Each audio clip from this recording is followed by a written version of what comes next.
Mes parents et mon frère jumeau m'ont mise à la porte à 16 ans. Je suis parti sans dire un mot.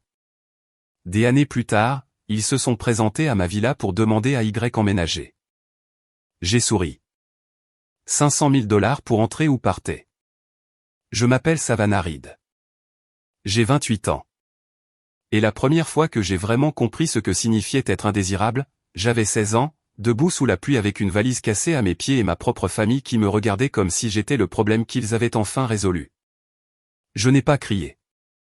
Je n'ai pas supplié. Je n'ai pas demandé où j'étais censé dormir cette nuit-là. J'ai simplement ramassé la valise, j'ai descendu l'allée et je suis parti sans dire un mot. Pendant 12 ans, j'ai porté ce silence avec moi. Je l'ai porté à travers des restaurants bon marché, des gares de nuit, des canapés empruntés, des gares routières, des cabines de toilettes verrouillées où je me lavais le visage avant le travail, et de minuscules chambres où je comptais chaque dollar comme si c'était de l'oxygène. À l'époque, ils avaient clairement fait comprendre que le fils de la famille comptait plus que la fille. Il obtenait l'espace, l'attention, les excuses et l'avenir. J'obtenais ce qu'il restait, et finalement, même cela m'a été enlevé.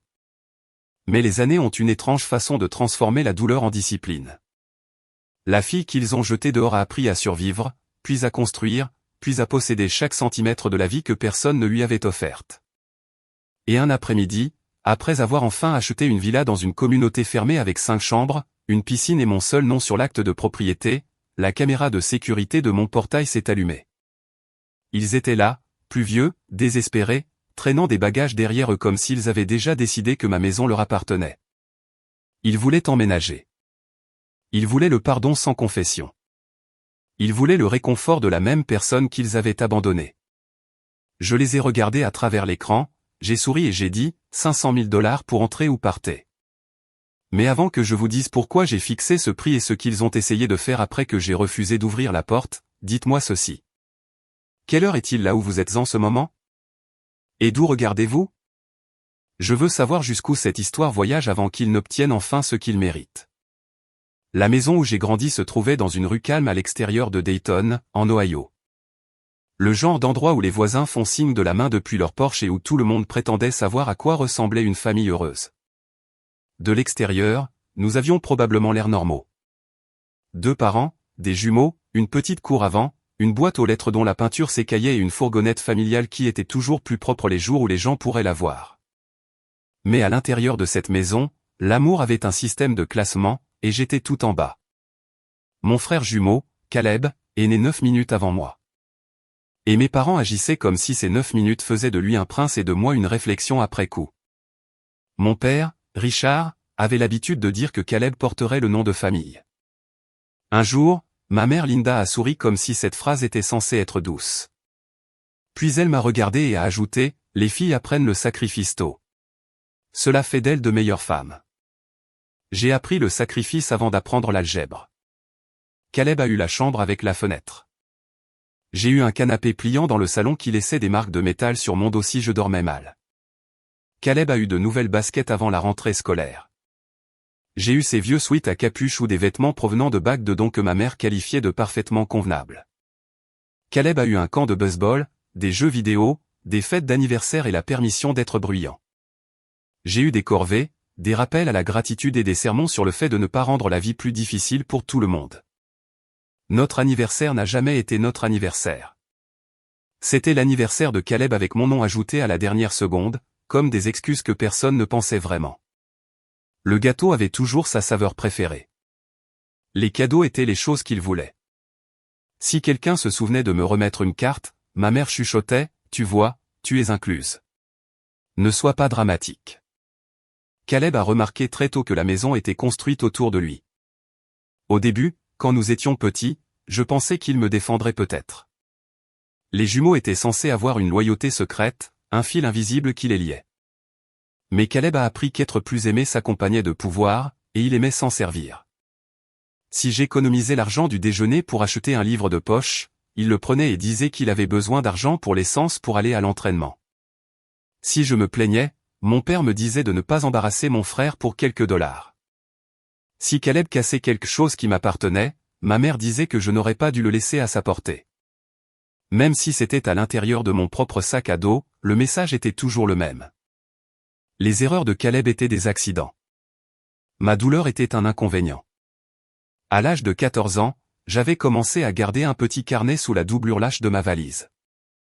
J'écrivais les dates, les montants d'argent volés, les choses qu'il disait, les nuits où je dormais en ayant faim parce que Caleb amenait des amis et qu'il mangeait la nourriture destinée à tout le monde.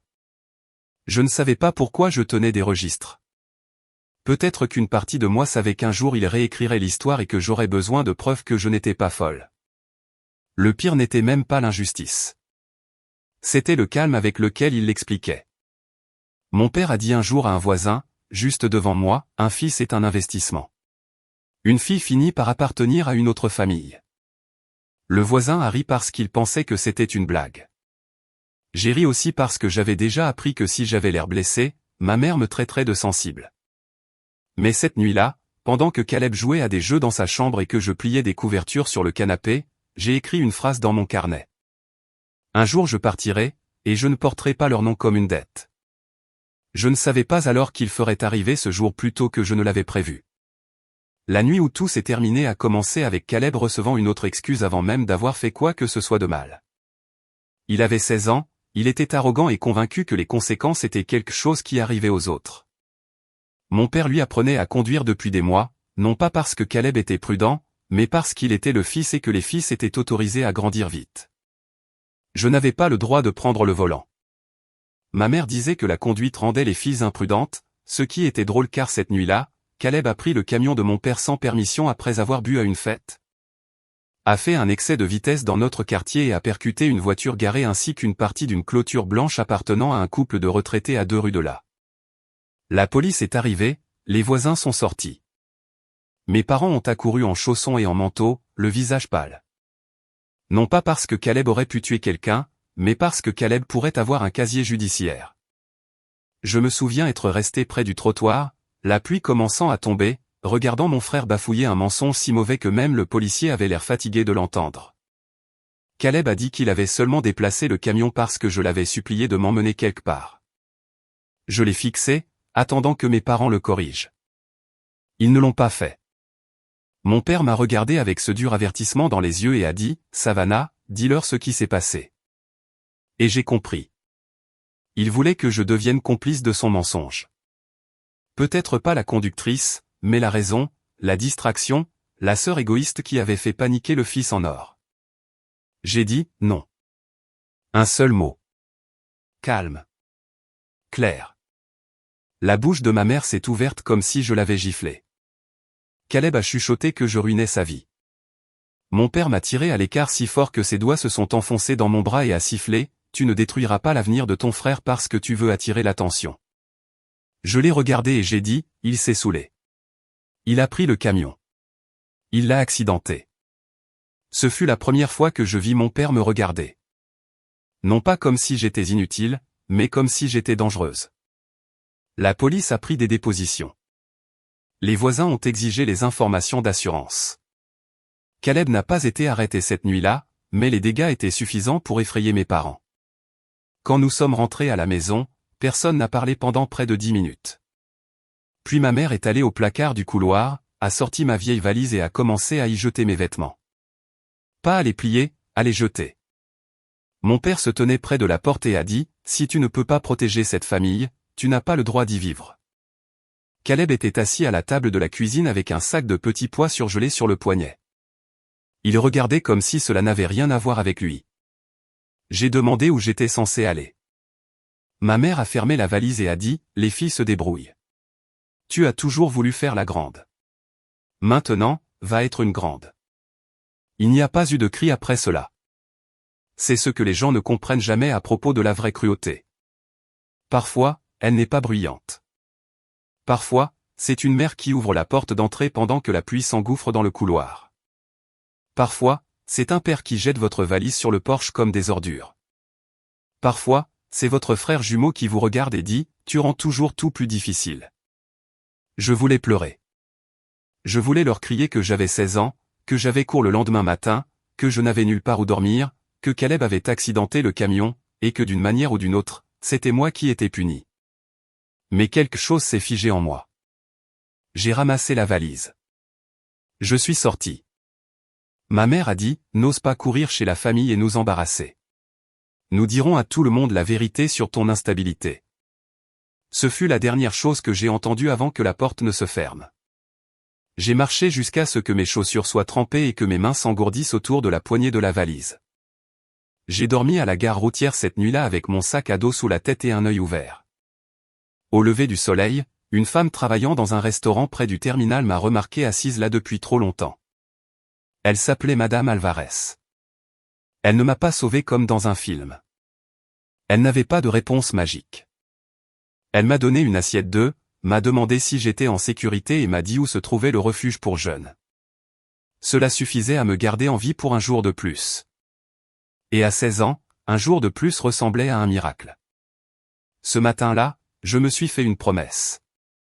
Je ne supplierai jamais pour retourner dans une maison où l'amour dépendait du silence. La survie n'est pas belle quand on la vit. Les gens aiment parler de force une fois que la douleur est passée. Mais personne ne vous dit à quel point c'est moche quand vous faites la vaisselle dans les toilettes d'un restaurant parce que vous n'avez pas d'endroit pour vous doucher, ou quand vous prétendez ne pas avoir faim parce que la fierté est la seule chose qui vous reste. Madame Alvarez m'a donné des gardes le week-end au restaurant, principalement pour nettoyer les tables, resservir le café et faire ce que personne d'autre ne voulait faire. Le refuge pour jeunes m'a aidé à rester inscrite assez longtemps pour terminer mon diplôme d'équivalence après avoir quitté le lycée classique. Je travaillais le matin, j'étudiais l'après-midi et je prenais des gardes de nuit chaque fois que quelqu'un se désistait. J'ai vite appris qu'être fatigué n'était pas une urgence. Être fauché l'était. J'ai loué la moitié d'un sous-sol à une femme qui gardait le chauffage bas et facturait un supplément si j'utilisais trop la machine à laver. Je dormais avec des pulls. Je mangeais du beurre de cacahuète à même le pot. J'ai bloqué tous les numéros inconnus de l'Ohio parce que je connaissais assez bien ma famille pour savoir qu'ils n'appelleraient pas pour s'excuser. Ils appelleraient pour contrôler l'histoire. Ce qui est étrange, c'est que plus je me retrouvais seul, plus je devenais concentré. J'ai arrêté d'attendre que quelqu'un remarque que je méritais mieux et j'ai commencé à construire mieux avec ce que j'avais. Ma première opportunité s'est présentée lorsqu'un couple qui possédait quelques locations à court terme est venu au restaurant chaque vendredi matin. Ils se plaignaient toujours des clients, des horaires de nettoyage, des serrures cassées, des mauvaises critiques et des arrivées tardives. Un jour, en versant le café, je leur ai demandé s'ils avaient déjà utilisé un calendrier partagé et des messages automatisés. La femme m'a regardé comme si j'avais parlé une autre langue. J'avais appris ces choses gratuitement à la bibliothèque, en regardant des vidéos sur de vieux ordinateurs avec des écouteurs qui ne fonctionnaient que d'un côté. Ils m'ont donné un petit travail pour répondre aux messages des clients. Puis ils m'en ont donné plus. J'ai appris la comptabilité, les photos d'annonces, la tarification, la coordination de la maintenance, la sélection des clients, les réclamations d'assurance et l'art discret de transformer le chaos en profit. À 22 ans, je gérais des propriétés à temps plein. À 24 ans, j'avais économisé assez pour un minuscule duplex qui nécessitait plus de réparations que je ne pouvais me le permettre. J'ai peint les murs moi-même. J'ai remplacé les poignées de placard à minuit. J'ai appris quels entrepreneurs mentaient, quels clients volaient des serviettes et quels banquiers souriaient en refusant des prêts. À 26 ans, j'avais une petite entreprise appelée Desert Key Property Group, et j'ai déménagé à Scottsdale, en Arizona, où les locations de luxe n'étaient pas seulement des maisons. C'étaient des entreprises déguisées en rêve. Je ne suis pas devenu riche du jour au lendemain. Je suis devenu discipliné au fil des ans. Chaque dollar avait un travail. Chaque erreur est devenue une leçon. Chaque porte verrouillée m'a appris à fabriquer ma propre clé. Quand j'ai finalement acheté la villa, je l'ai parcourue seul lors de l'inspection finale. 5 chambres, une cour intérieure, une piscine qui reflétait le ciel du désert, de hautes fenêtres, un bureau calme avec des étagères que je n'avais pas encore remplies, un garage où j'ai placé la même vieille valise qu'ils avaient jetée sur le porche 12 ans plus tôt. Je l'ai gardée parce que je ne voulais jamais oublier la différence entre être abandonné et être libre. Mon nom était le seul nom sur l'acte de propriété. Pas de mari, pas de parents, pas de frères, personne qui pourrait me dire que je prenais trop de place. Pourtant, la vieille peur laisse des empreintes. Je vérifiais les serrures 2 fois chaque nuit. J'ai installé des caméras avant d'acheter de nouveaux meubles. J'ai gardé ma vie privée. Pas de visite de la maison, pas de publication vantarde. Seuls quelques amis proches savaient où je vivais. La paix, pour moi, n'était pas bruyante. La paix, C'était de rentrer à la maison et de savoir que personne ne pourrait m'obliger à dormir sur le canapé. Pour la première fois, chaque pièce de ma vie m'appartenait. Puis un jeudi après-midi, mon application de sécurité a envoyé une alerte de mouvement provenant du portail principal, et le passé a remonté mon allée avec des valises. Au début, j'ai cru que c'était une erreur de livraison. J'étais encore dans mes vêtements de travail, debout dans ma cuisine avec mon sac d'ordinateur portable sur le comptoir quand mon téléphone a vibré. Mouvement détecté au portail principal. J'ai ouvert le flux de la caméra et je me suis figé. Ils étaient là. Mon père, plus vieux et plus mince, mais se tenant toujours comme si le monde lui devait obéissance. Ma mère, tenant des mouchoirs avant même d'avoir commencé à pleurer. Caleb, plus lourd, plus en colère, avec la même moue prétentieuse sur la bouche. À côté de lui se tenait une femme que j'ai reconnue sur quelques vieux comptes de réseaux sociaux que j'avais bloqués des années plus tôt, sa femme Tessa. 2 enfants rôdaient près des bagages, ennuyés et confus, traînant des sacs à dos sur les pavés de mon allée. Ils n'étaient pas venus pour une visite. Personne n'apporte autant de valises pour dire bonjour. Mon père a appuyé sur le bouton d'appel au portail et a souri à la caméra comme s'il arrivait pour le dîner de Thanksgiving. Savannah, ouvre. Nous devons parler. Entendre mon nom avec sa voix après 12 ans m'a noué l'estomac, mais pas avec amour, avec des souvenirs. J'ai répondu par l'interphone et j'ai demandé, comment avez-vous obtenu cette adresse? Ma mère s'est penchée vers la caméra et a dit, est-ce une façon d'accueillir ta famille? Famille? Le mot sonnait différemment venant de personnes qui m'avaient un jour fermé la porte au nez. Caleb s'est avancé avant que je ne puisse répondre. Écoute, nous ne sommes pas là pour faire un drame. Nous sommes dans une situation difficile. Papa a dit que ta maison est immense et nous nous sommes dit que tu pourrais nous aider pendant un moment. J'ai failli rire, non pas parce que c'était drôle, mais en raison de la rapidité avec laquelle la vérité éclatait lorsque des personnes avides s'impatientaient. J'ai redemandé comment il m'avait trouvé. Mon père a haussé les épaules et a dit qu'il connaissait quelqu'un qui connaissait quelqu'un de mon ancien réseau immobilier. Cela m'en disait assez. Il n'était pas tombé sur moi par hasard. Il m'avait traqué. Ma mère a commencé à pleurer sur commande. La santé de ton père n'est plus ce qu'elle était. Ton frère a perdu son emploi. Payer un loyer est impossible maintenant. Les enfants ont besoin de stabilité. Nous avons juste besoin que la famille agisse comme une famille.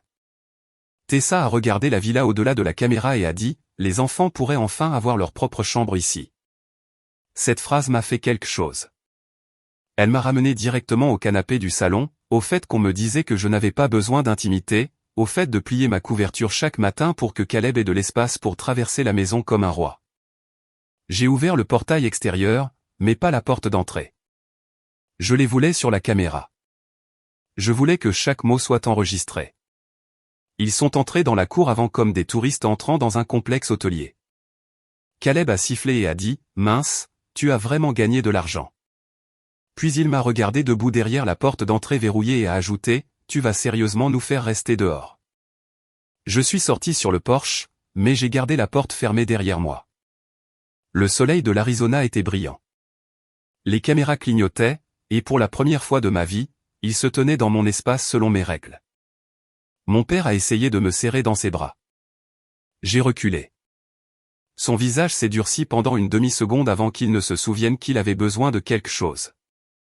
Ma mère a dit, nous avons fait des erreurs, ma chérie. Mais tu as tellement maintenant. Dieu t'a donné plus pour que tu puisses partager. Caleb a ricané et a dit, tu es célibataire.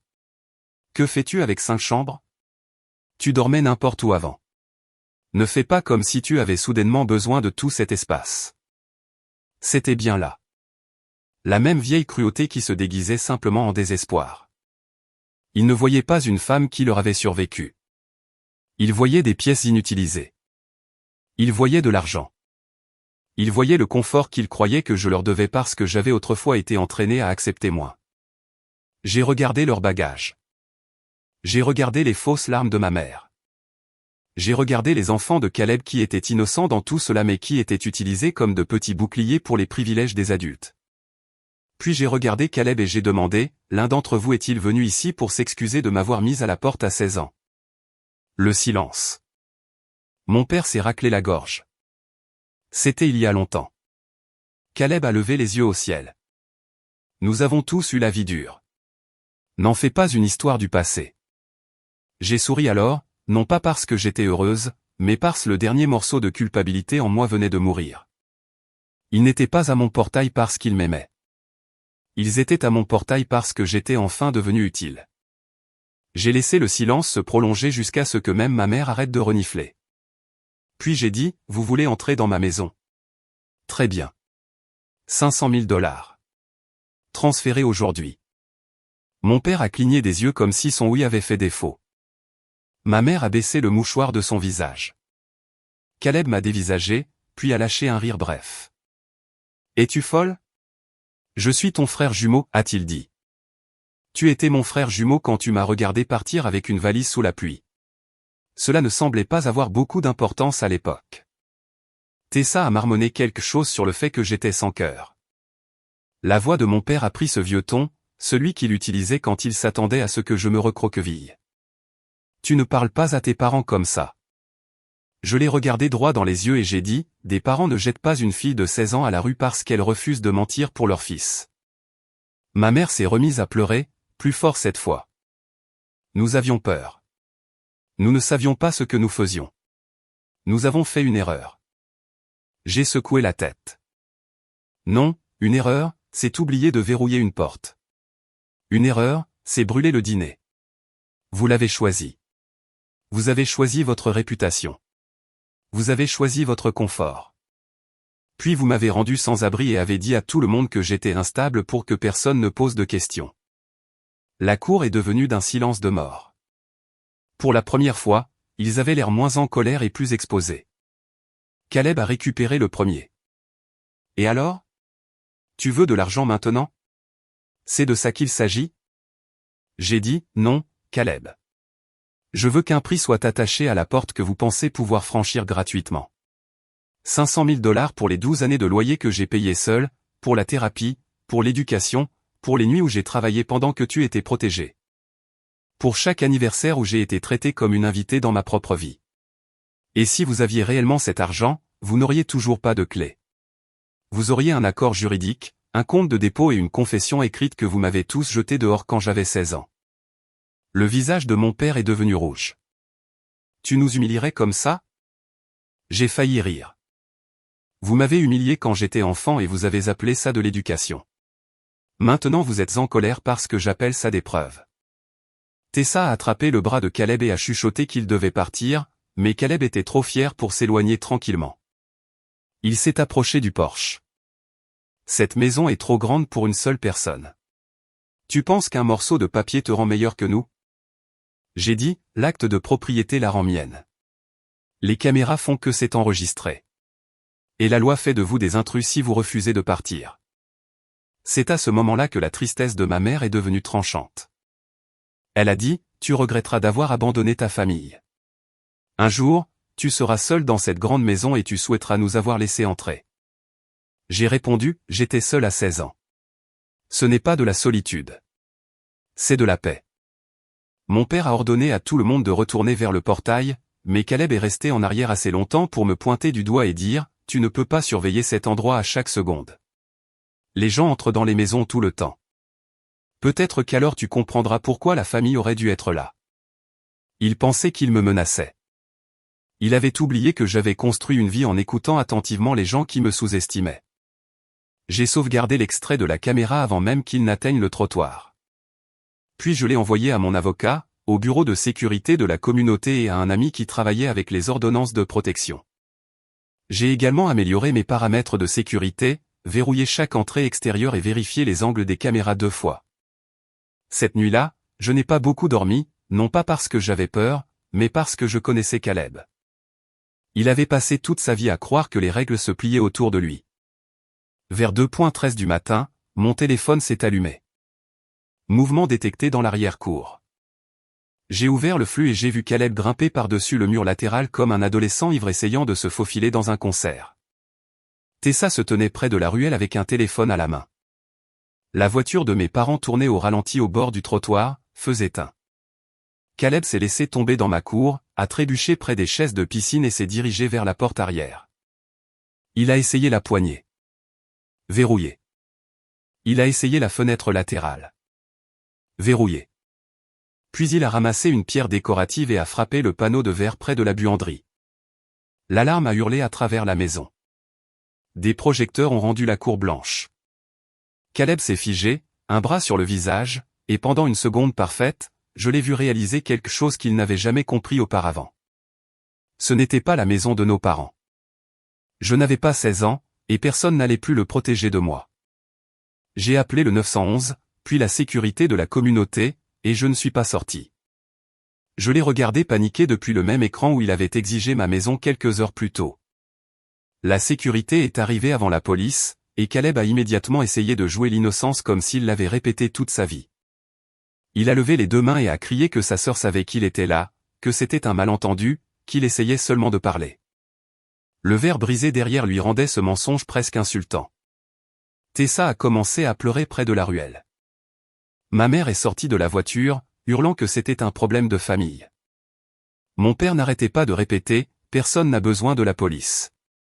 Personne n'a besoin de la police. » Mais j'avais déjà appris à mes dépens que lorsque les gens appellent la maltraitance un problème de famille, ce qu'ils veulent dire en général, c'est qu'ils veulent le silence au lieu de la responsabilité. Je suis resté à l'intérieur jusqu'à l'arrivée des agents. Puis je suis sorti avec mon téléphone, mes images de sécurité et la voix la plus calme que j'ai jamais entendue sortir de moi. Je leur ai montré la vidéo de plus tôt dans la journée où Caleb disait que les gens entraient dans les maisons tout le temps. Je leur ai montré l'extrait de lui grimpant sur mon mur. Je leur ai montré le verre brisé, la serrure endommagée, les empreintes de pas près de la porte arrière, et le message que j'avais envoyé à la sécurité pour les avertir que mes proches pourraient revenir. Mon père a essayé d'interrompre. « Officier, elle est notre fille. Elle est en colère à propos de vieilles histoires. » J'ai dit, je suis la propriétaire. On leur a dit de partir. Ils sont revenus après minuit et ont tenté d'entrer dans ma propriété. Ce n'est pas une vieille histoire. Cela se passe maintenant. Cette phrase a tout changé. Pendant des années, ma famille avait survécu en traînant chaque chose cruelle dans un brouillard d'émotions. Ils faisaient passer les faits pour du drame. Ils faisaient passer les limites pour un manque de respect. Ils faisaient passer ma douleur pour de l'insolence. Mais les caméras ne pleurent pas. Le verre brisé ne manipule pas.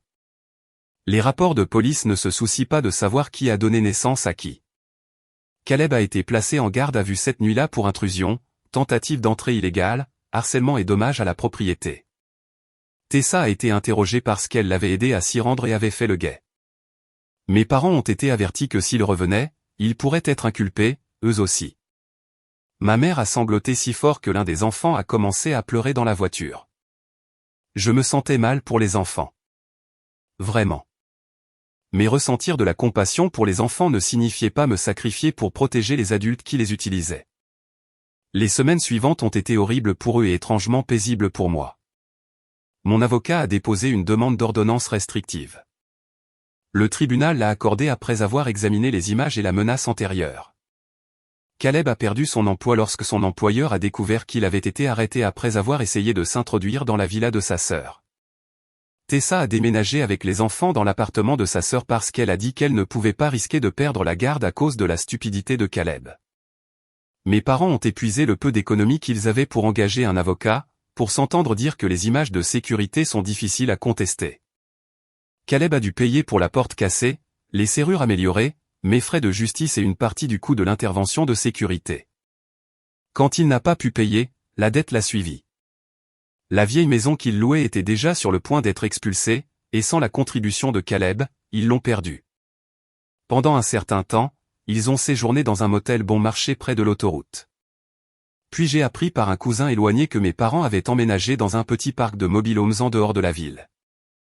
Le cousin m'a aussi dit autre chose. Mes parents avaient passé des années à dire à la famille que j'avais fugué parce que j'étais rebelle, égoïste et instable. Après le procès, la vérité a commencé à fuiter. Les mêmes personnes qui m'avaient autrefois jugé silencieusement ont commencé à demander pourquoi une fille de 16 ans avait été laissée à une gare routière. Ma mère a envoyé des emails avec des objets tels que « S'il te plaît, écoute-nous et nous sommes toujours tes parents ». Mon père a écrit un message disant que j'étais allé trop loin. Caleb a envoyé le plus court « Heureuse maintenant ». Je n'ai répondu à aucun d'entre eux.